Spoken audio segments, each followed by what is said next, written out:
Welcome to Ace of Pentacles, your career strategy and workplace wellness podcast. I'm your host, Sara, and I'm so happy you're here. Join me every week as we investigate how people design and discover their way through their careers. Together, we'll explore the science of well-being at work and discover tools and strategies to help us do well and be well. Welcome back to Ace of Pentacles. In this episode, I chat with shamanic practitioner, teacher, and writer, Jeff Nixa. In 2010, Jeff founded Great Plains Shamanic Programs. It's an array of counseling, healing, and educational services, including one-on-one fire talks, seminars, university classes, and outdoor retreats, as well as wilderness trips. Jeff has published 2 books. The first book we're going to talk about because that's what the episode is focused on. His second book that he published more recently is this one right here, Something Sacred Grows Here. Jeff resides in Cassopolis, Michigan. And I found his first book, I happened to come across it at a local bookstore, called The Lost Art of Heart Navigation, A Modern Shaman's Field Manual. I came across this book sometime early last year, and the minute I started reading it, I was instantly hooked. It felt like everything I was thinking and feeling about our careers, how we find our purpose in life, the meaning of life, it was all given a language, and all of it was in this book. I didn't really know much about shamanism, so when I started doing the activities in the book, I started questioning whether I was doing them right or if I was understanding the work correctly. So I decided to go visit Jeff at his home in Cassopolis and participate in a shamanic counseling session. It was one of my favorite trips last year that I took, and I walked away with a deeper understanding of my own desires, my own fears, and honestly, a much deeper connection to my own intuition. I learned how to listen to myself in a different way. In this episode, Jeff and I chat about his work, we talk about what shamanism is, and we talk about my session with him. I hope you enjoy this conversation with Jeff Nixa. Hi, Sara. How are you? Great. Delighted to be here and grateful for this chance to connect with you and your people. Well, I'm so happy you're here. So, Jeff, you are a shamanic practitioner, a teacher, and a writer. And I found your book. I have it right here. I found this book at my local bookstore, The Lost Art of Heart Navigation, a modern shaman's field manual. And it was one of the most beautiful books that I have ever read.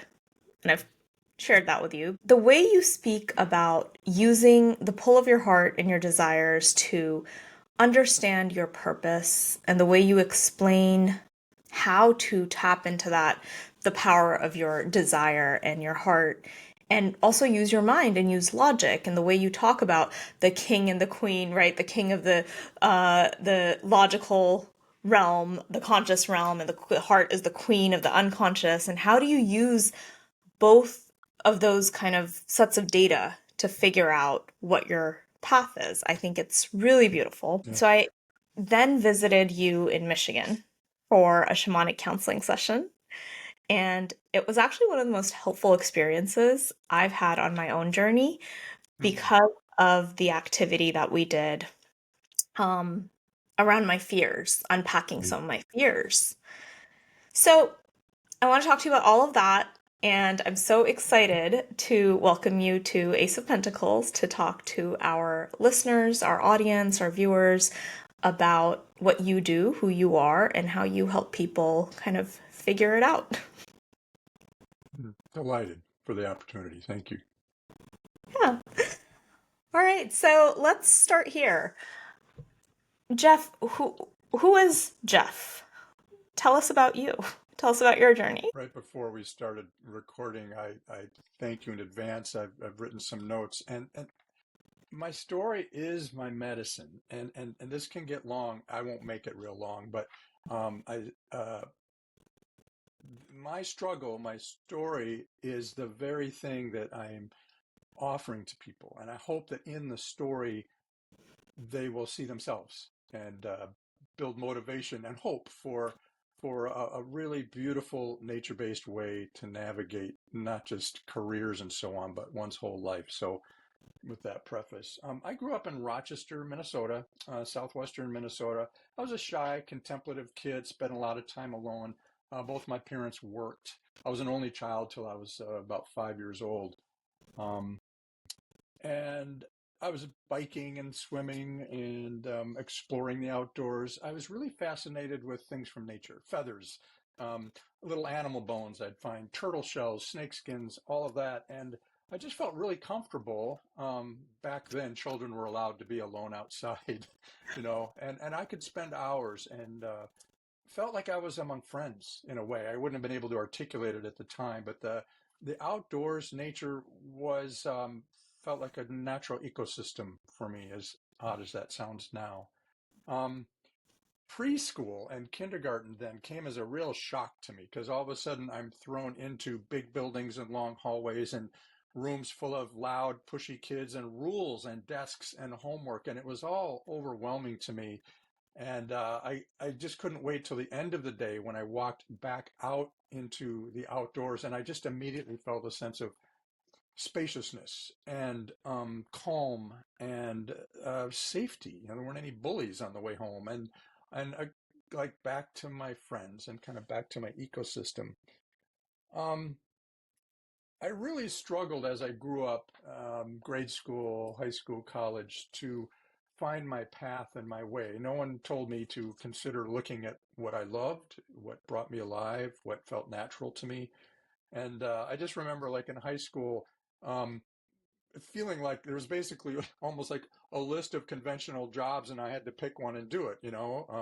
Teacher, firefighter, um, dentist, none of which were all that interesting to me.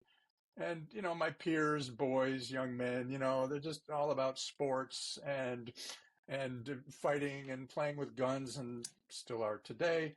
And I just didn't feel like this was going to go very well. But I grew up in a medical town, Rochester, Minnesota, Mayo Clinic, and a lot of relatives were in medicine. So in college, I was a pre-med. And it was a good idea. I wanted to help people. I was interested in, the nature of the body. But as a pre-med in college, man, immediately, all the prerequisites, physics and advanced calculus and inorganic chemistry it was overwhelming, very technical, very left brain, and it was not my way. And I nearly flunked out the first semester and made a big diversion.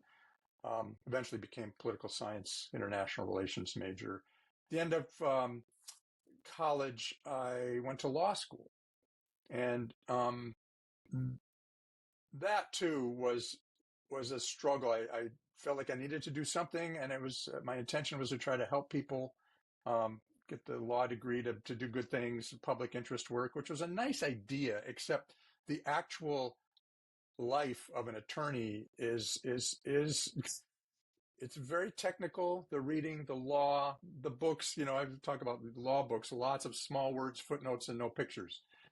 And almost immediately had a sense that I was not in the right place and just really struggled and began to get physical symptoms that were very odd, like a twitching eye and stomach problems, a lot of stress, panic attacks. I didn't know what was going on. And I took a leave of absence after my first year of law school to kind of try to find myself, which was a good idea. It was necessary, but I didn't have a guide. I didn't have anyone like me now or any books. I didn't know what I was even looking for, just that I knew what I didn't want to do. And spent kind of a miserable year, went out to New York City and then back in my hometown and went back to law school. And I did graduate. I just kind of white knuckled it, put my head down. I was successful at it. I was actually good at it, but not from here, just kind of out of desperation. I finally passed the bar exam, and an interesting thing happened. When I got the letter that said, "Congratulations, Jeff Nixa, the first thought that occurred to me was, now I can quit. Very odd. Like I was free. I'd sort of proved whatever I needed to prove to myself academically, intellectually, but I was adrift. I was adrift. So I cut myself free of law. I stumbled. I was trying anything, I was going to different churches on weekends, and I stumbled into a Catholic church and met my wife, this beautiful young woman who was up front leading people in music. And I was fascinated with her. I was a beautiful person, but what she was doing.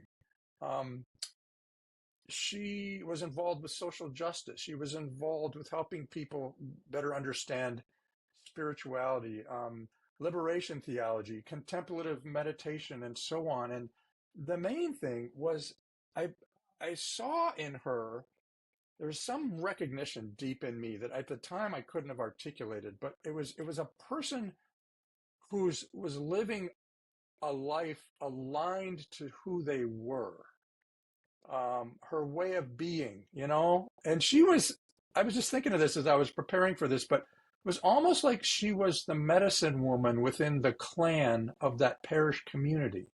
She wasn't the priest, the Catholic laywoman, but she was involved with everything from welcoming new babies and families to helping the elderly and the dying, baptizing people into the church. She was a wisdom person. She was a spiritual person. I was like, wow, she was like a connective web I kind of choked up thinking about this, in the parish.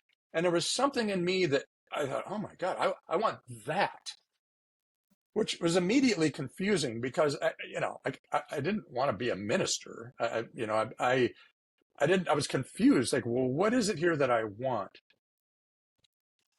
We both were graduating about that time, me from law school and her from graduate school. We ended up in northern Wisconsin. And as a fluke, here I am, not wanting to practice law, super trained to be a lawyer, desperate to do something meaningful, not knowing what that is. I got a job as a lay campus minister at the University of Wisconsin. And, you can imagine how utterly unprepared or trained I was for that. But I had the job, and I immediately realized I didn't know what I was doing. These very needy students. It was a struggling economy up there in northern Wisconsin, a post-industrial port town on Lake Michigan, Superior. And I threw myself into more education, counseling work, theology classes at a nearby Catholic college, and basically retooled myself and became a professional healthcare chaplain over a series of years. And that was a good fit. I was now in the ballpark, accidentally, still not skillfully navigating what I wanted to do, but more by like what I didn't want to do and what just felt better. And turns out I was good at it. I had a knack for being with lost people, being with people who were struggling with what? Meaning, purpose, loss in their life. Ill people who were diagnosed with cancer, people who were injured, the whole hospital, the way hospitals collect the suffering people of the community, as well as all the joyful new life stuff, new babies, people healing from surgeries. It was fascinating and colorful and dramatic and meaningful, very purposeful. And essentially, for the next 20 some years, made a career as a professional chaplain. I was a lay Catholic chaplain, essentially doing spiritual healing work. I loved it. I was good at it. By the end of my career, I was a designated trauma chaplain in a big regional trauma center, and working in ICU and emergency rooms, working with side by side with firefighters and police. And but I really struggled. There's still a sense, that the chaplain role is a very conventional religious role, and people would call me Chaplain Jeff, but also Reverend Jeff and Father Jeff and Pastor Jeff. And there was something about that just felt confining to me, like an itchy jacket that didn't quite fit. And in the healthcare setting, a chaplain is kind of like an emotional fire extinguisher hanging on the wall. In other words, the doctors in healthcare didn't really think about this until somebody was upset. And then it's like, oh, call the chaplain, calm this person down so we can get back to the serious medical work involved here and not be so distracted with this upset family or so on. that really started to bug me because I was feeling my authority more as a healer myself and was just kind of invisible in that setting. I was also starting to burn out.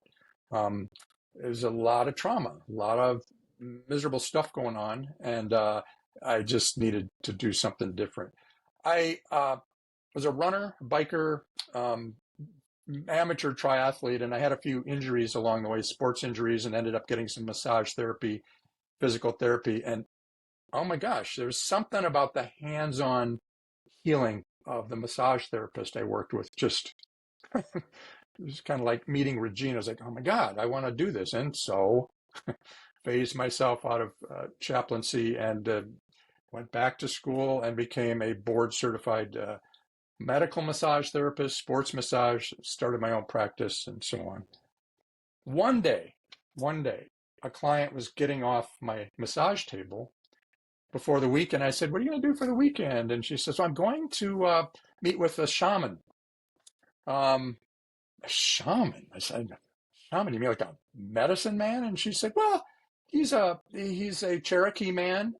He's a licensed psychologist, and he has some kind of practice. And that was all I needed to hear. There was something in me that just leapt almost out of my chest, and I wanted to meet this guy. I didn't know why, but I did. Met with him, fascinating individual, lived in this kind of little simple place out in the woods. We talked, he listened, and he just looked at me at one point and said, I think you might benefit from doing a traditional vision quest ceremony. Mm-hmm. I didn't know a lot about these. I'd heard about them. I knew it was some sort of indigenous ceremony. You go out in the woods or whatever. And I did. Several weeks later, he was taking a group out to the wilderness in northern Lake Michigan on an island.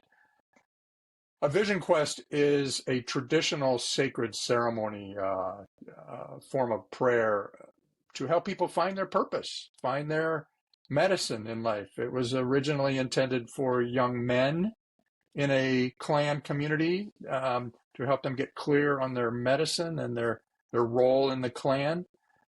And it's been expanded and adapted over the centuries. But I did this ceremony and got a vision.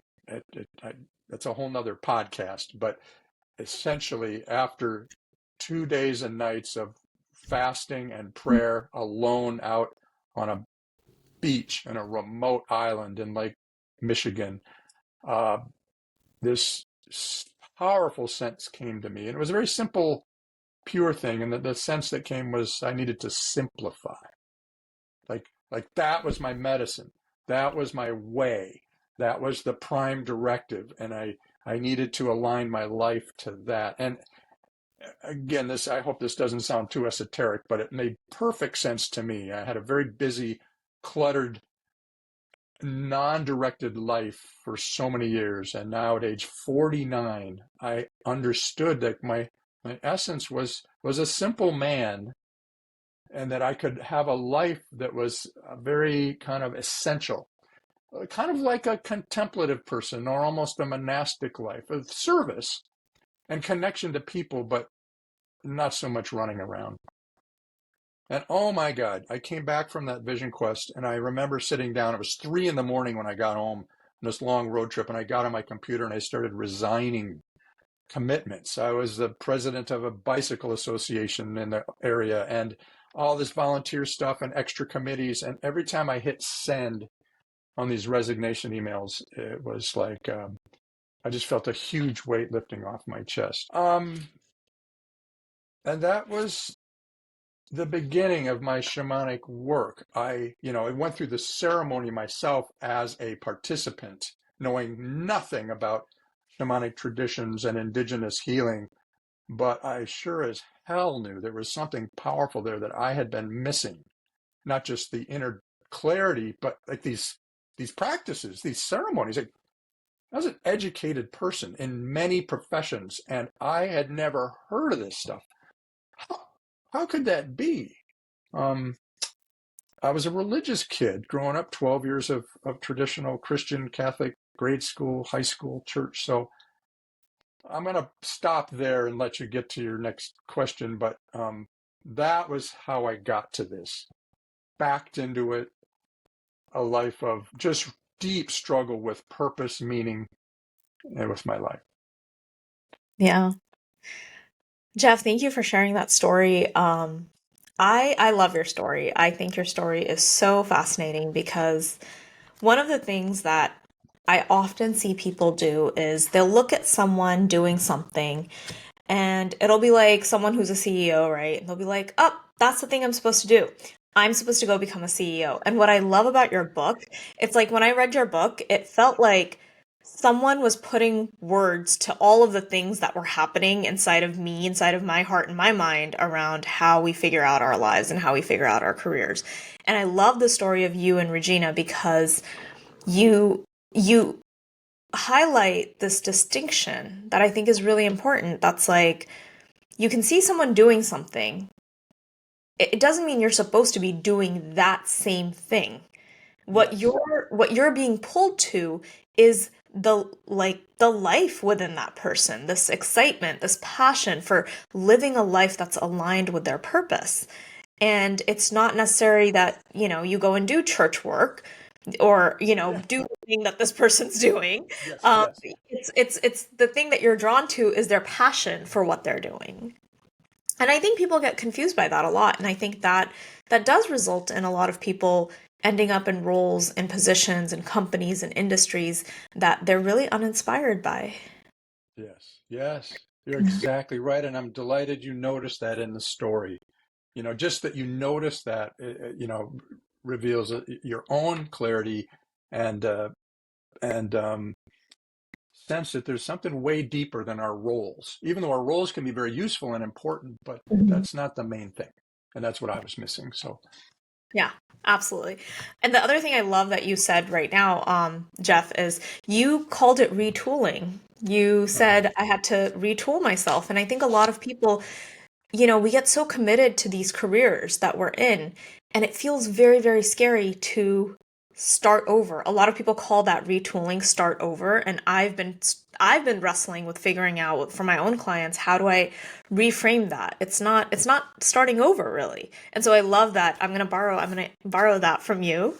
Well, absolutely. And then if you're asking, I mean, another word that comes to mind is transformation. Mm, Or you might even go out on a spiritual limb and say awakening. Like Christian would say, a new creation, you know? mm, Um, a Buddhist might say waking up, enlightenment. It doesn't mean you start walking on water and develop angel wings and have a halo. It's it's finding yourself and starting, not just like the awareness, but then starting to live a life that's aligned to that. So yes, it's the core. right. So, Jeff, in your book, you do an excellent job making these concepts like working with your heart and tapping into your heart and shamanism. You make it very accessible, which is why I love the book because you make it really, really easy to understand. For our audience, can you help explain what is shamanism? Yeah, thank you. I mean, that's a really basic but critical question because there's a lot of misunderstanding and even fear I've learned from more traditional religious people. What is this paganism? Is this occult stuff? So I thank you for the question. Um, uh, Shamanism is a name for the oldest spiritual healing traditions on the planet. It's the things in common that indigenous cultures around the world, although they are very distinct, obviously, and different, there are surprising similarities and practices across cultures.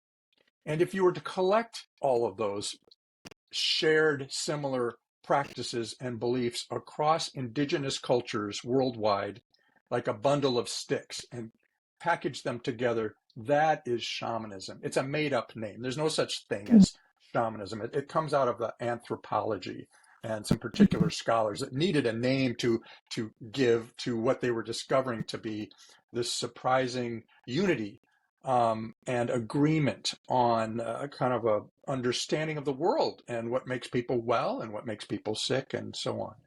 Um, The word shaman itself is a borrowed word. It comes from the indigenous people of Siberia, the Tungsit people. And I don't know if I'm pronouncing this right, but their word is saman or saman, something like that. And it simply means one who knows or one who sees. It's all it is. And it's a borrowed term, kind of like you or I might use the word rabbi generically to mean a teacher, but it's very specific to Hebrew Jewish culture, of course. Um, so it's important to understand that shamanism is not a religion, which is another confusion to a lot of modern people who there's no other way of thinking about spiritual practice. You're either in a church or you're not, and you're either in my religion or you're not. And shamanism is not a religion in the modern sense. There's no human religious hero to worship or pray to, no Jesus, no Muhammad. Um, there's no church, there's no pastors, there's no holy book. Indigenous cultures were literary cultures. There's no even set of specific moral rules, no 10 commandments or ethical directives to kind of practice and teach your kids per se. It's more of a beautiful cosmology, a heartfelt understanding of the world, how the world works, like a gardener might have an understanding of their garden. They know what works and what doesn't work, what needs to be done, but it's not like a religion or something you would put in a book per se. It's a way of being, a way of living. What I like about it, and you heard my long story of all these careers and professions and experience in healing and healthcare, is that shamanism is a very practical, non-conceptual, outcome-based, if we may, approach to healing. Like, you use these practices. If they work, you keep them. If they don't, you don't. They're time tested. I mean, these practices, these understandings of one's relationship with nature, with health, with the Great Spirit, with weather, with animals, kept these people alive. My people, your people, all our people alive through, brutal winters, helping Native people find the buffalo in the winter on the Great Plains, helping the people of Northwest United States, the Pacific Northwest tribes find the salmon, know when they were running, know when they were not running, help the grandmothers keep the babies alive through brutal winters, help the mothers and grandmothers teach the children.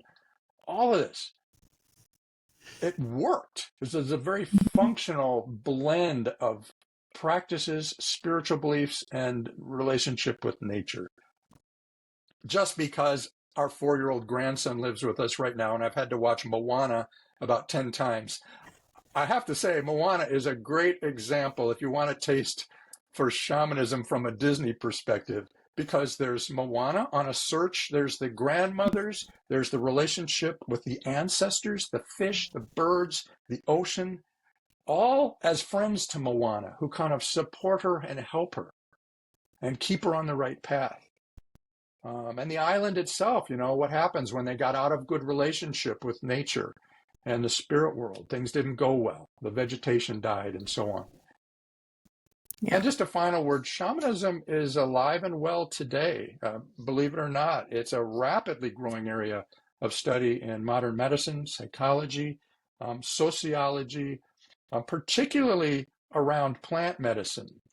And traditional healing approaches have proven to be really effective for stubborn modern problems like PTSD, trauma for veterans coming back from war, very severe addictions. I was in South America at one point visiting a place that used San Pedro cactus, an entheogen, to help treat heroin addiction. And we've all heard of ayahuasca and so forth. Modern science is just starting to look at these and utilize them as powerful healing medicines. So Yeah. that's shamanism. Well, thank you for that. Thank you for that beautiful explanation. Jeff, as you were speaking, I was like, it's almost like we were born into this world having access to everything we ever need to figure out our lives.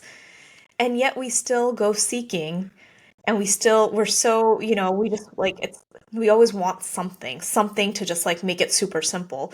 And the way you talk about using like the fish and Moana and like, the mountains, and the nature is her friend, and we Yes. don't think about the world as a friendly place, and we don't think about nature and these elements of nature as something that can help guide us, that are cohabitating this earth with us, and so we can leverage their knowledge just the way that we leverage our own.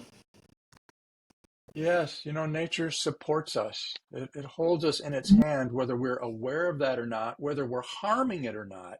It's Mm. unbelievable, loyal, loving relationship that nature has for us. And I just think of my own long story. And as a kid, like, nature was helping me. Nature was friends, even though I knew nothing, didn't consciously understand that.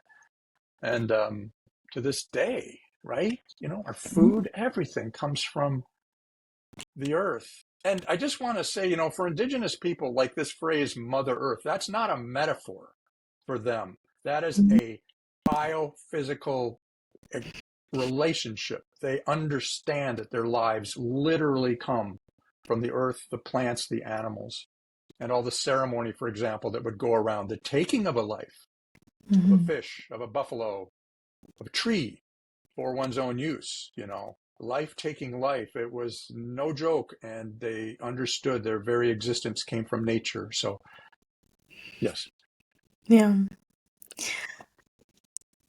One thing that you explain very well in your book and in our conversation that we had when I visited you, you talk about the difference between shamanic counseling and psychotherapy, and you do that really well. Can you help our listeners, our audience, understand what is that difference for you?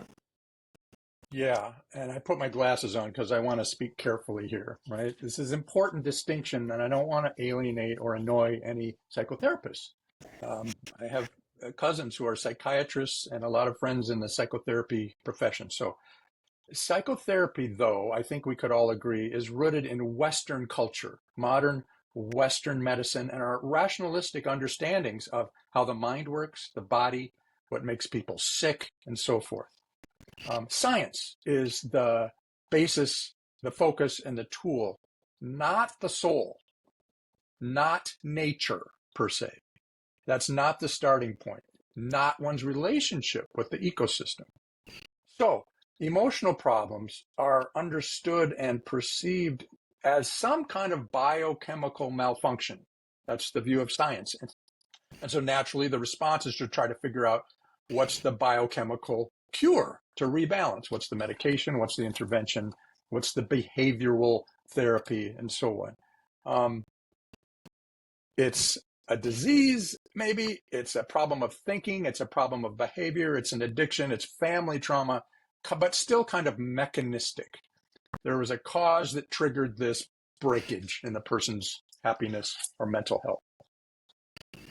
Shamanism is rooted in the ancient nature-based earth honoring traditions of indigenous cultures, right? And their experience that the whole created world is alive, interdependent, and connected. When a person is in a healthy relationship with nature and one's kin, one's relations, you just do better. Like a plant that has good roots and sunshine and water and is taken care of, it's just going to do better than one that's disconnected from its roots or the sun or water.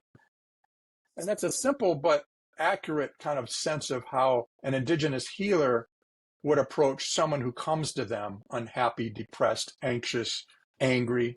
Is the first question would not be what's the biochemical imbalance here. The first question would be where's the break with the luminous web of life? Where is the break between the heart and one's relations, one's kin, not just human, but animal, or perhaps even the bigger break in the relationship with the earth, with nature? That's the starting point. Doesn't deny that there are biochemical issues or broken bones or things like that, but it's a spiritual perceptive system. It starts with that point. In shamanism, the doctor in the room is not the shaman. It's the Great Spirit, right?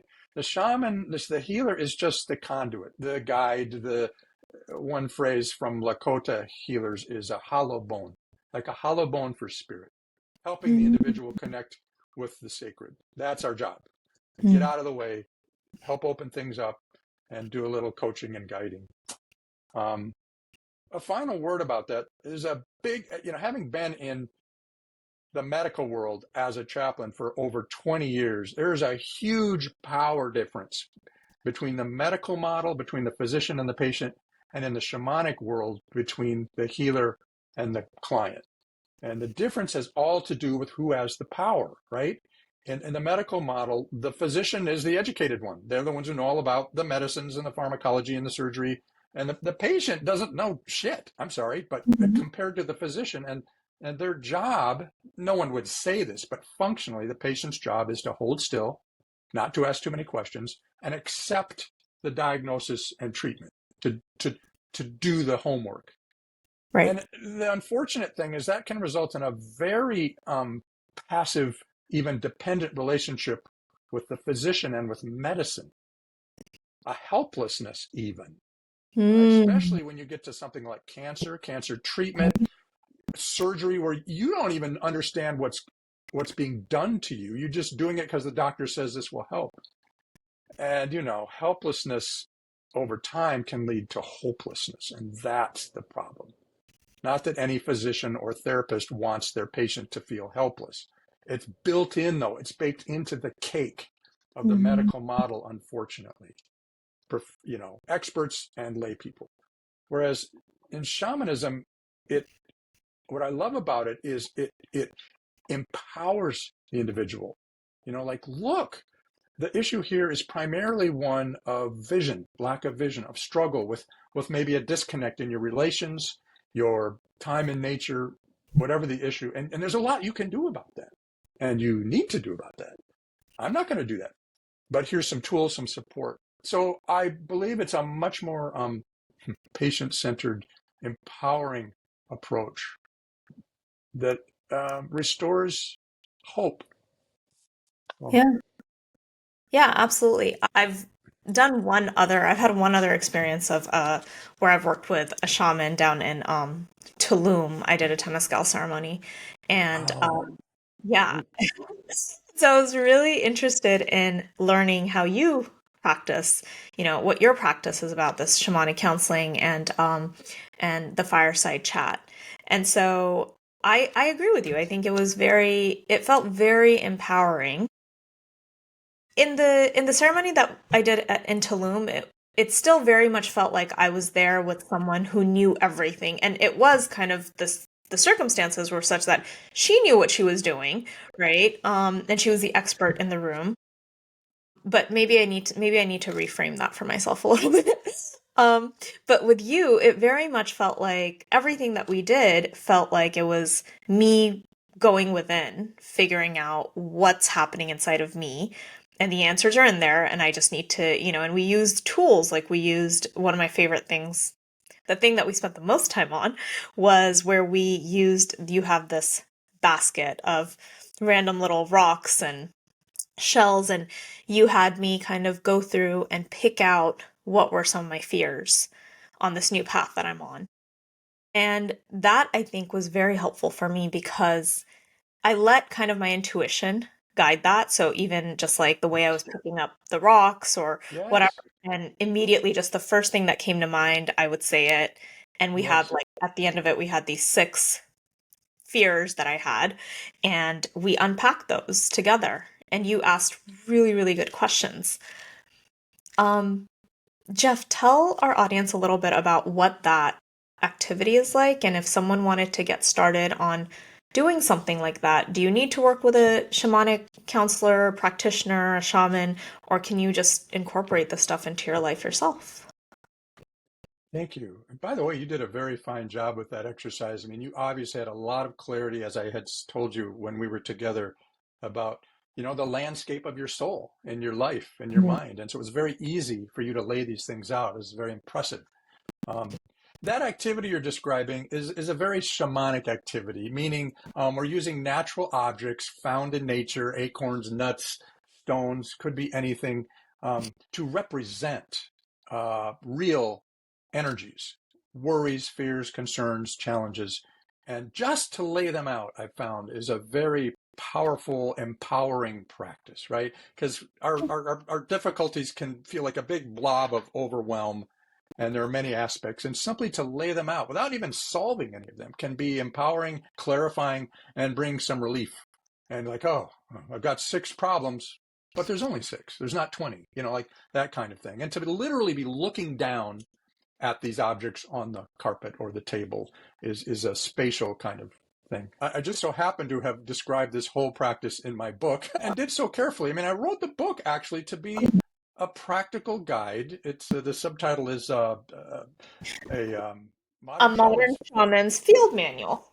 Thank you. Field manual in the sense of like a military field manual, like how to fix the truck on the Jeep, how to repair your rifle and all that kind of thing. Like I'm not super conceptual. It's not an anthropology of world religions or anything like that. But the practice is in there. What you're doing with that practice is it's not just naming. That's the first step, to lay out and name the the issues, the situations one is facing. But then to go into them, this is a big shamanic thing, is it's not just like you'd label psychologically stress or anger or depression. It's like these things in a shamanic understanding have a spirit. This is key. Every living thing has a spirit, not just animals and people and trees, but our fears have a kind of spirit. The weather has a spirit. Um, and you can interact with the spirit of a fear. You can interact with the spirit of a hesitation, of a decision. Should I go to this graduate school or that graduate school? Should I move to this city or that city?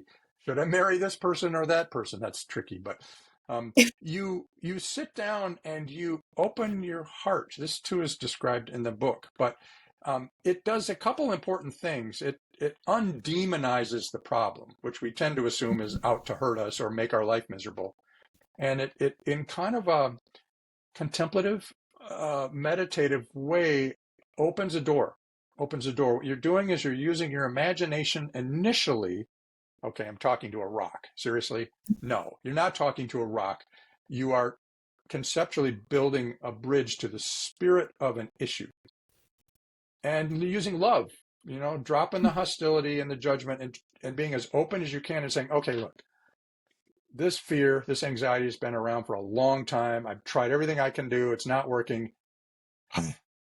Help me out here. What are you about? What are you doing here? And an interesting thing happens when you build a little bridge with your imagination of love to another energetic being. Things come back across the bridge.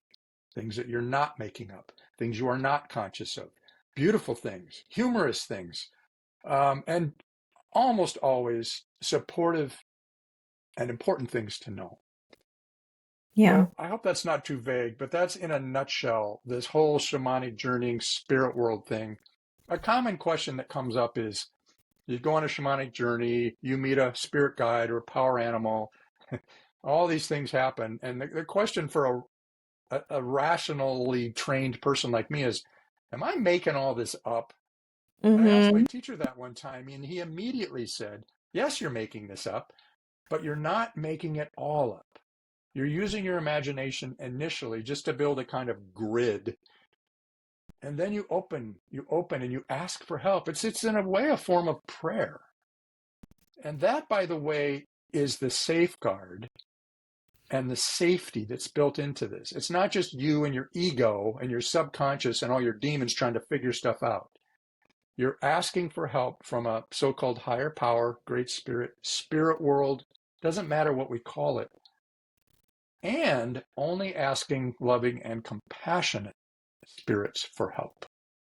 And when you do that, you don't have problems with demonic forces and all of that. You kind of clear the field and you set a bouncer at the door, so to speak. Only nice people get to come in. And it works. Much Yeah. more to be said about that, but that's essentially, it's a relationship. You're opening a relationship with what you thought was a big problem. Turns out to be a teacher. Yes, absolutely. I can attest to that because I know when I was picking out like my little rocks and putting them down and labeling my fears, immediately I know there was like two things that I was like, oh, these aren't real fears. And so Yes, immediately yes. you get some feedback. You get, and it's like your intuition. It's like it comes from within. So I think one of the places where people might get confused is we always look for information outside of us. And so it's like it's this little rock. The rock's not going to talk back to you and tell you, oh, here's the solution to this problem.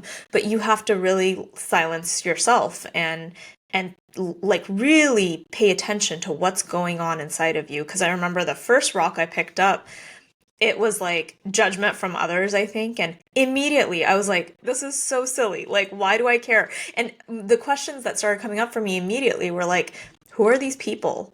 Who are the people that I'm like afraid to be judged by? Like, and then I couldn't think of anyone. And then I was like, maybe that's not a real problem. It's very good, Sara. I mean, it was beautiful to watch you self-heal, to self-correct, to use that clarity to like surgically just kind of cut off a couple of so-called problems that you realized weren't, they're just dense energy, like it wasn't real for you. And that, to go back to the whole vision quest ceremony, essentially what I experienced was not something foreign coming into my awareness, like, oh, why didn't I know that? It was almost like a familiarity to something that was already there, but I hadn't been able to see.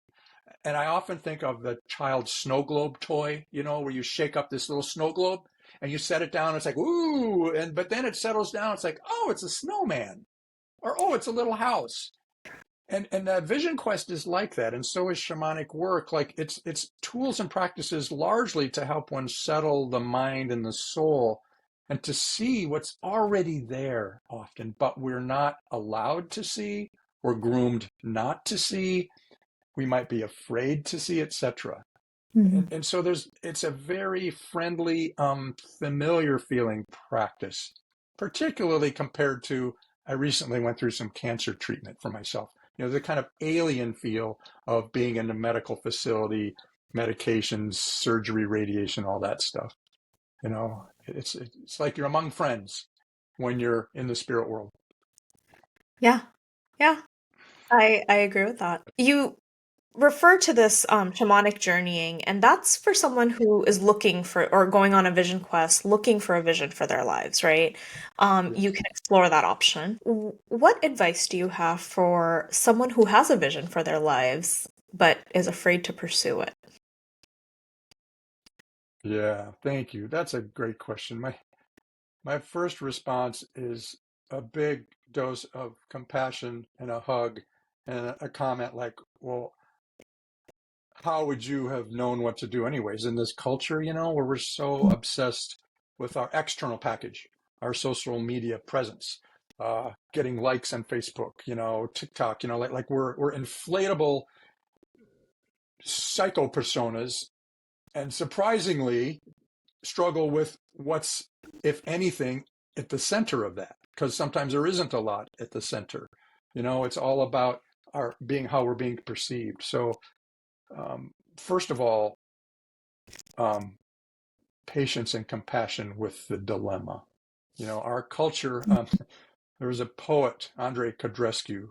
He was from Romania, came to the United States, and he was flying over the United States late one night in a jet, 30,000 feet, looking down clear skies at some city illuminated, Los Angeles or Chicago. And what came to him was, America is a land of engineers, not poets. America is a land of engineers. We're very good here, building stuff, creating stuff.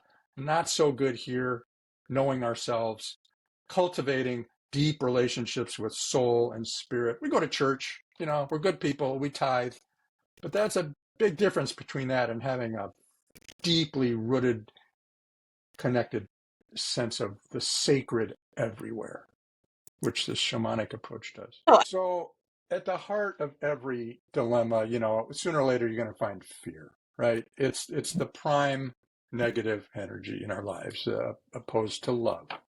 Love, fear, our lives, their struggle in some shape or form with all of that. And, we live in a fear-based culture. Doesn't mean we're walking around scared all the time. It means that the values we hold and the way we go about approaching dilemmas start with questions like, well, is this going to be safe? This seems awful uncertain. I'm not sure I should do that. Even if it's the right thing to do. There's a real high value placed on maintaining safety, minimizing risk, minimizing pain. Of course, who wants to get hurt? But that can build to the point where you're almost immobilized in seeking security versus seeking meaning and purpose and vitality. I struggle with that. I went to law school and the thought wasn't, oh my God, I would love to be an attorney and read thick books with tiny words and lots of footnotes. My thought was, well, I'm sure as heck not going to be unemployed. I'll probably have clients. I'll probably make a good living. It was a logical, valuable approach, but the only problem had nothing to do with who I was as a human being and my purpose on this planet. And that played itself out. I might say this is a particular challenge for women, educated, professional, talented women who still struggle with really, truly doing things kind of just for themselves, right? So, for example, I might be working with a woman and she's really good, like you, on clarifying a vision, knowing what she wants, but then when it comes to the point of doing something about that, going back to school, writing the book, starting something, taking an evening class, very first demons that come up are, oh, but what about the kids? Oh, my mom needs me, or that would be selfish, or I don't deserve this. I mean, this was a real learning for me as a practitioner and a guy, because I have the opposite problem of tending to be a little too selfish. And it can be paralyzing, I've found, for a lot of women. It's not a lack of vision. It's not lack of intelligence or spiritual openness. It's like almost a sense that it would be shameful or bad to be too much of a self, to get too focused on one's finding and living out one's past. And I hope that doesn't alienate any of your listeners. I'm just speaking from my experience as a practitioner. Clarissa Pinkola Estes, the beloved author of the book Women Who Run with the Wolves, poet, teacher, she has this beautiful saying. She says, a great ship that is moored at anchor in a harbor is safe. There can be no doubt. But that is not what great ships are made for. And she's writing this for women. But hey, that applies to guys and everybody I've met too. So I just love that. Yes, you will be more secure, maybe, in terms of worldly security by not moving out too much. But that can be a very stagnant life that ultimately creates its own problems, as we all know.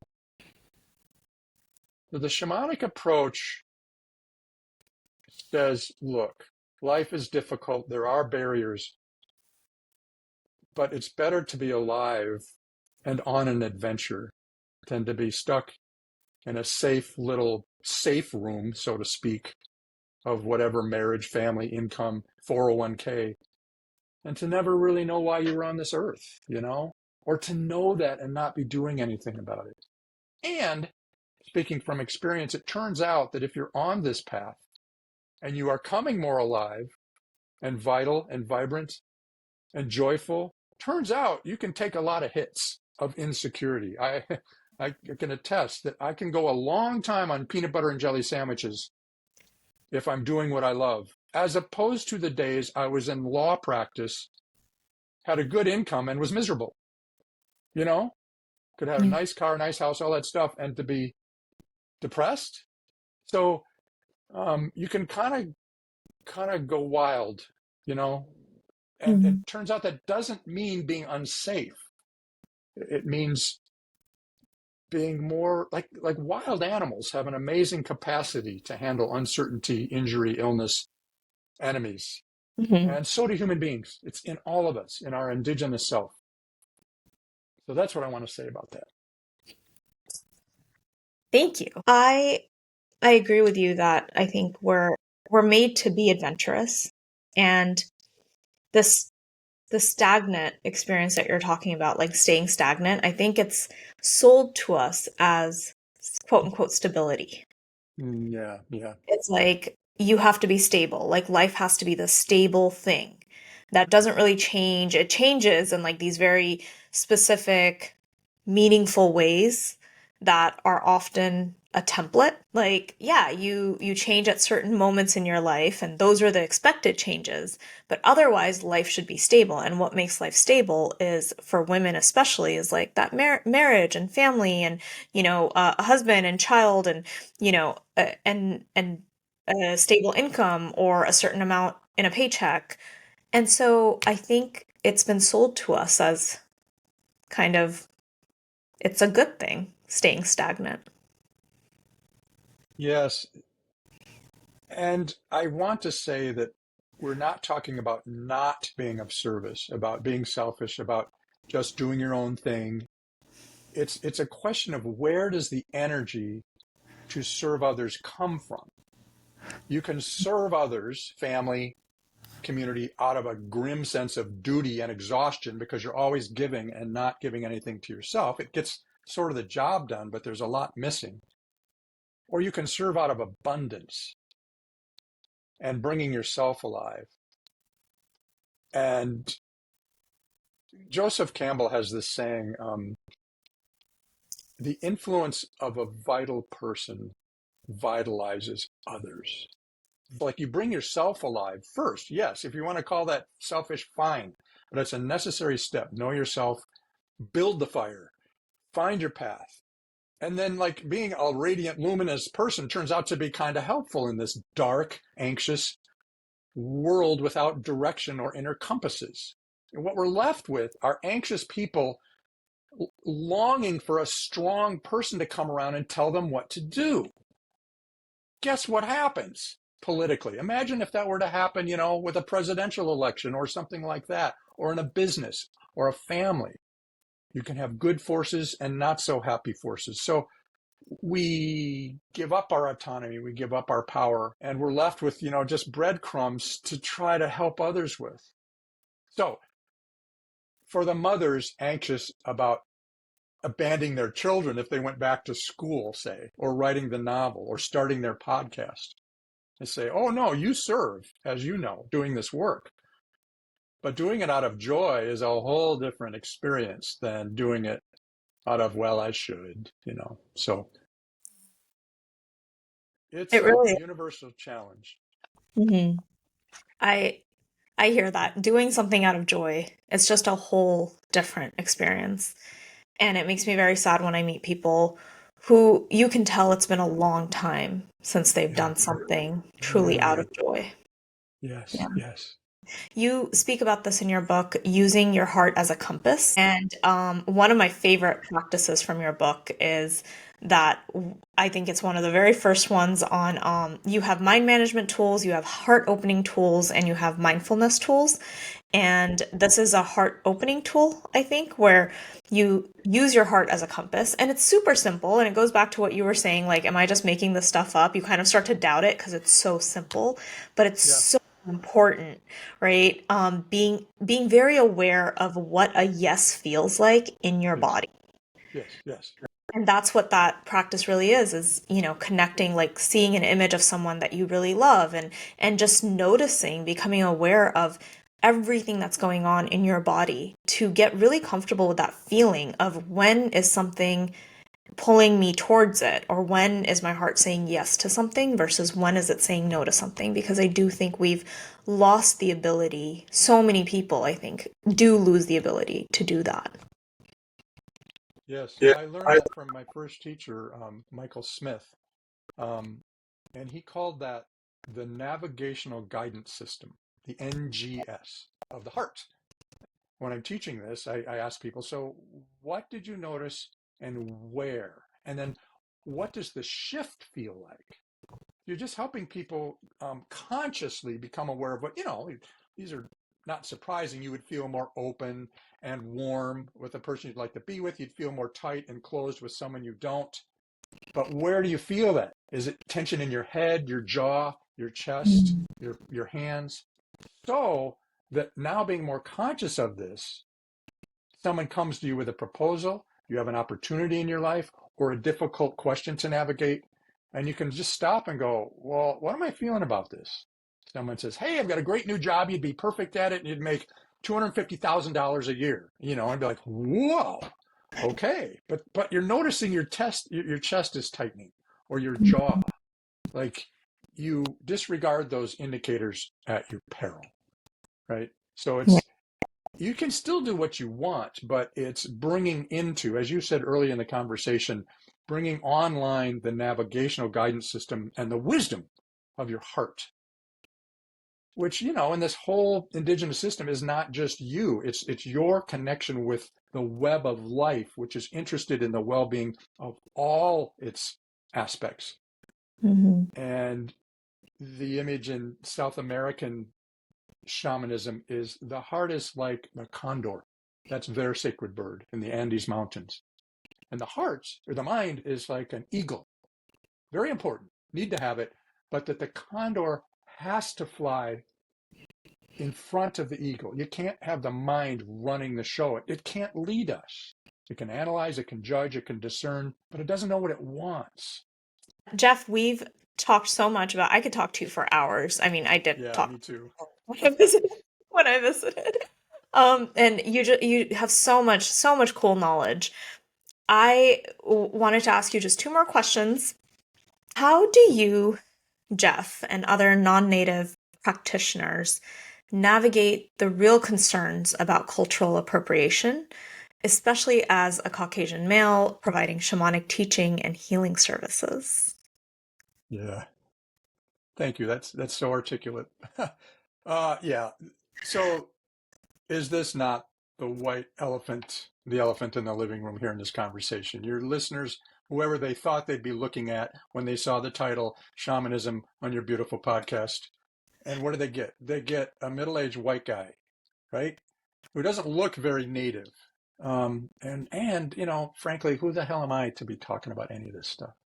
And then the broader question of, say, Caucasian people of any age and gender teaching, leading ceremonies that we all know were rooted in indigenous traditions. This is a problem. This is a difficulty in it. It's really important, and why I wanted to address that. First of all, I don't call myself a shaman. I would refer to myself as a shamanic practitioner or a shamanic healer. And I'm even, very, very self-conscious about that. I have indigenous ancestors, however, as we all do. My people, being a Euro guy, would come from Central Europe or the Anglo-Celtic Isles we now call United Kingdom. The point is, I don't have a great mother who was a grandmother who was a Cherokee princess. You hear that a lot, and it's just embarrassing. People don't understand what that's saying about themselves. You don't have to, it's not about being a Native American. One of my teachers says this isn't about playing Indian, right? That's wrong. It shouldn't be that. People need to stop that. Specifically, charging money for sacred ceremonies that they are leading, like sweat lodges, soul retrieval ceremonies, all that stuff, selling sacred regalia, sacred objects. That's not only offensive, but it's clueless, to be selling stuff you don't even understand the lineage, not to mention the whole traumatic history of colonization and what we take all this stuff away from indigenous people, say it's bad, ungodly, foolish. And then later on in our history, we're selling it. We're saying it's great. We're saying, I've got a web dream catcher hanging from my refrigerator. So that it is a problem, and particularly the financial benefit that non-natives get from that without making any return to the very cultures that it came from. That's just a very particular sore spot. I just want to say that. At the same time, we're all shamans, okay? Meaning we all come from indigenous people somewhere. We all have a relationship with nature, with the sacred. We all have an obligation and a responsibility to walk a good path and to live a good life, to be of service to all our relations and our kin. I have a disclaimer on my website. Here's how I handle this. I'm doing my best. You go to my website, there's a big tab at the top that says Native Americans. You click on that and you get a big, fat, carefully worded disclaimer from me. And I just want to read it word for word here. Sure. The purpose of my programs is not to play Indian or teach the specific ways of any culture. The purpose is to reconnect human beings with nature and the sacred things that we all share, the heart, the earth, and the spirit world. We all come from indigenous peoples somewhere, and we all have a responsibility to open our hearts and walk a good path that honors the Creator, Mother Earth, and all our relations. This is what I have learned from my indigenous brothers and sisters, and I'm deeply grateful for their teachings. So, I learned this stuff from Native people who were wanting and willing to teach me, and frankly, who accepted my return gifts of tobacco, of money, of checks, of information about them and their programs and my materials and so on. So I'm not making this up, but I really take the accent off the indigenous, especially Native American part of this wisdom and put the accent on the heart that we all share. I hope that makes sense. It does. Thank you for walking us through that, and thank you for reading the disclaimer that you have on your website. I do believe that cultural appropriation is it's a really big problem. At the same time, I like what you said. Like we're all shamans. We're all humans. We're all having this human experience together, and so I really love that I, found this book and found you through this book, and you were able to help me figure out a part of my journey. I just want to say the way that I've seen you work on your website, on, the videos that you put out there and the book itself, you're very respectful to indigenous cultures.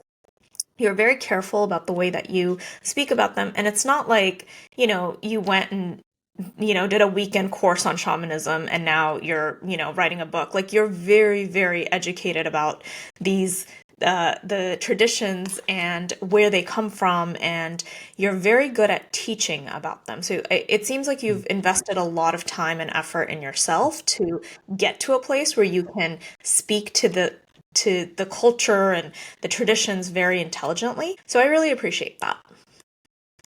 Thank you. I published a novel last year rooted in, it's a story that involves these traditions, but right up front, I say every penny from the book, from the proceeds, the royalties, is going directly, in this case, to the Oglala Lakota people on Pine Ridge Reservation in South Dakota. The story is set in a reservation similar.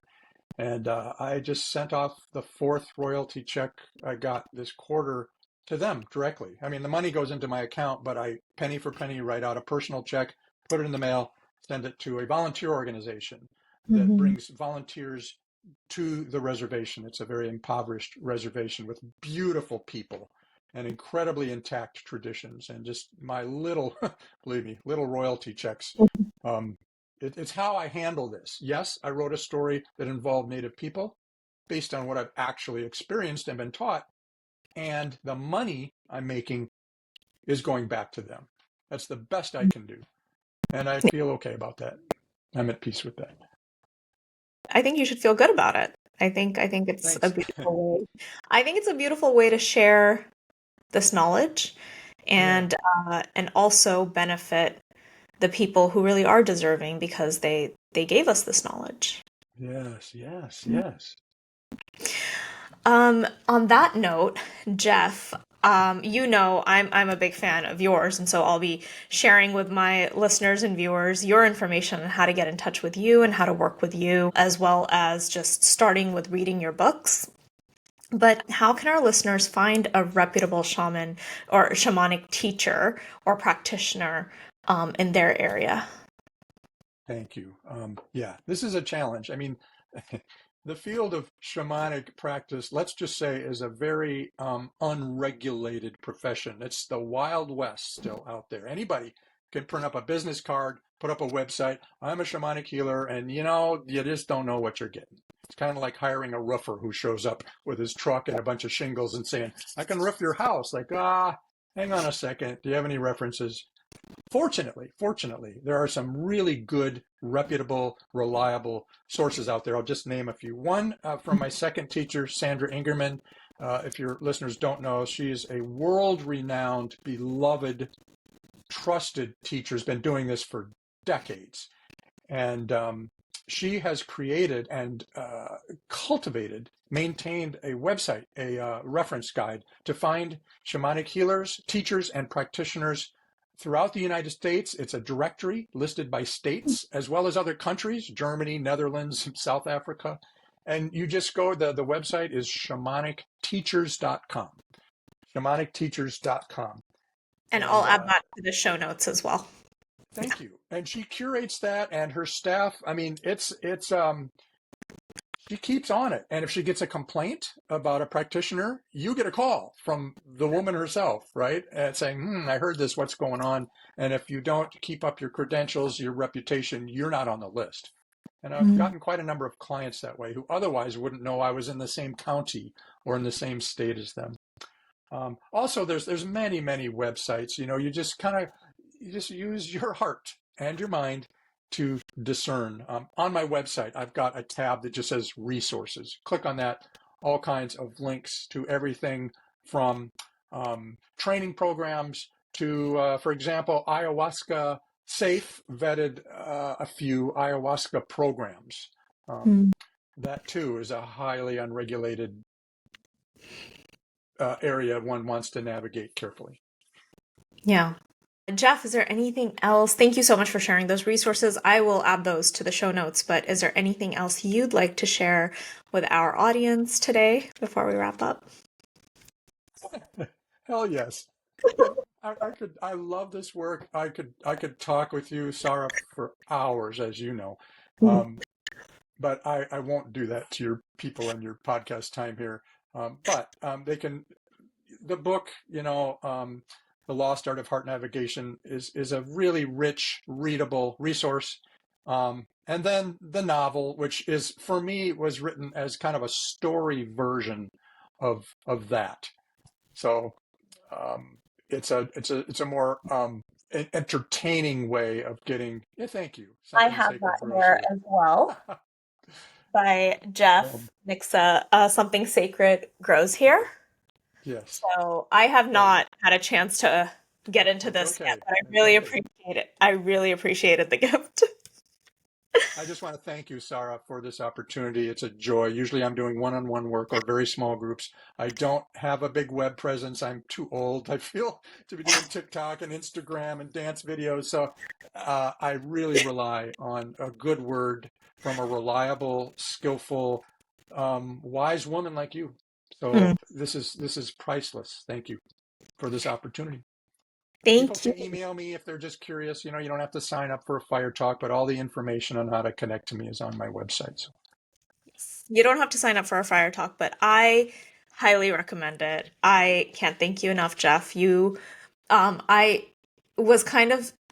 I wasn't too surprised because this is something that I would do, but I flew out to Michigan for I think 2 days to go hang out with you. And it was a very, very enlightening few hours that we spent together. And you have a property if people want to go to Michigan specifically to hang out with Jeff and do fireside chats and, spend a day, spend 2 days, whatever. You're a little bit out of the way, but you do have a cabin that you offer up for anyone who wants to come out and spend some time with you.